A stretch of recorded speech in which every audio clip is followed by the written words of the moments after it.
சொலோன். இங்கு வேதத்தில் நீதிமொழிகள் 10:19 சொற்களின் மிகுதியால் பாவம் இல்லாமல் போகாது, தன் உதடுகளை அடக்குகிறவனோ புத்திமான். பிரியமானவர்களே, நம்முடைய வாயிலிருந்து பிறக்கிற ஒவ்வொரு வார்த்தைகளும் மற்றவர்களுக்கு புண்படுத்தவர்களாக இருந்தால் அது ஒரு பாவமா? எத்தனையோ பாவம் இருக்குது, அதில் இதுவும் ஒரு வகையான பாவம்.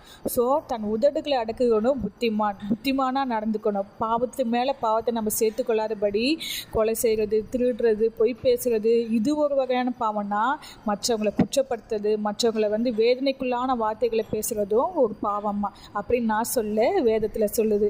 அது மட்டும் இல்லாமல் மத்தேயு 12:36 என்ன சொல்லுதுன்னா, மனுஷர் பேசும் வீணான வார்த்தைகளுக்கு நியாயத்திற்கு நாளிலே கணக்கு ஒப்புவிக்கணுமா.